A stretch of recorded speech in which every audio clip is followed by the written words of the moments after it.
இந்த துவையலுக்கு வந்து என்னெல்லாம் தேவை அப்படிங்கிறத நான் ஒரு தட்டத்தில் எடுத்து வச்சுட்டேன். 1 டீஸ்பூன் ஜீரகம், ஒரு 2 டேபிள் ஸ்பூன் அளவுக்கு கொத்தமல்லி. இந்த துவையலுக்கு பேரே கொத்தமல்லி துவையல், அதனால் கொத்தமல்லி ஜாஸ்தியாக இருக்கணும்.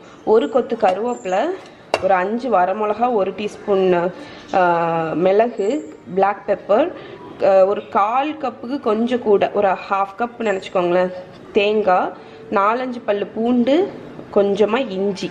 ஸோ இவ்வளவு தான் வறுக்கிறதுக்கு தேவையானது. எல்லாத்தையுமே நம்ம இந்த ஃப்ரைங் பேனில் தான் வறுக்க போகிறோம். ஆக்சுவலி ஸ்டெயின்லெஸ் ஸ்டீல் குக்வேர்ஸ் பார்த்தீங்கன்னா ரொம்ப டியூரபிள். எப்படி வந்து இரும்பு பாத்திரம், கேஸ்ட் அயன் எல்லாம் வந்து லைஃப் லாங் வருமோ, அதே மாதிரி நீங்கள் வந்து ஸ்டெயின்லெஸ் ஸ்டீல் குக்வேர்ஸை வந்து நம்ம ஒழுங்காக மெயின்டைன் பண்ணோம் அப்படின்னா கண்டிப்பாக அது லைஃப் லாங் வரக்கூடிய ஒரு குக்வேர். நீங்கள் வந்து நல்ல ஒரு குக்வேரில் இன்வெஸ்ட் பண்ணோம் அப்படின்னு நினச்சிங்கன்னா ஸ்டெயின்லெஸ் ஸ்டீல் வந்து ஒரு நல்ல ஆப்ஷன். ஸோ இப்போ எண்ணெய் ஊற்றிருக்கேன், அது ஹாட் ஆகட்டும். ஸோ நம்மளோட ஆயிலெலாம் ஹீட் ஆகிடுச்சு. இதில் நான் மொத்தமாகவே ஆட் பண்ணிடுறேன். நான் ஒன்றாலாம் போட்டு வறுக்கலை, மொத்தமாக ஆட் பண்ணிவிட்டு அடுப்பை லோவாக வச்சு மிக்ஸ் பண்ணிக்கிட்டே இருங்க. ஒரு 2லேருந்து 3 நிமிஷம் இதை நல்லா வறுக்க போகிறோம். வறுத்துட்டு இதை புளி உப்பு வச்சு அரைக்க வேண்டியதுதான். ஸோ இதை வறுத்துட்டு காணிக்கிறேன். ஸோ இங்கே பாருங்கள், நம்ம வந்து எல்லாத்தையுமே நல்லா வறுத்துட்டேன்.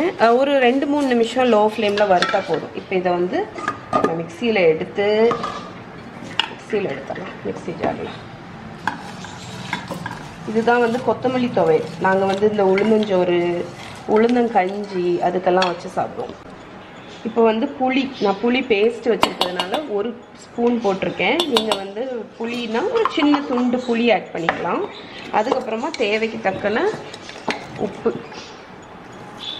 கொஞ்சம் உப்பு வச்சு இதை வந்து துவையல் மாதிரி தண்ணி கொஞ்சமாக ஊற்றி துவையல் மாதிரி அரைச்சி எடுத்துகிட்டு வந்துடுறேன்.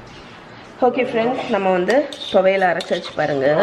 இதுதான் வந்து கொத்தமல்லி துவையல். ஸோ இது வந்து கஞ்சிக்கு வந்து சான்ஸே இல்லாமல் இருக்கும்.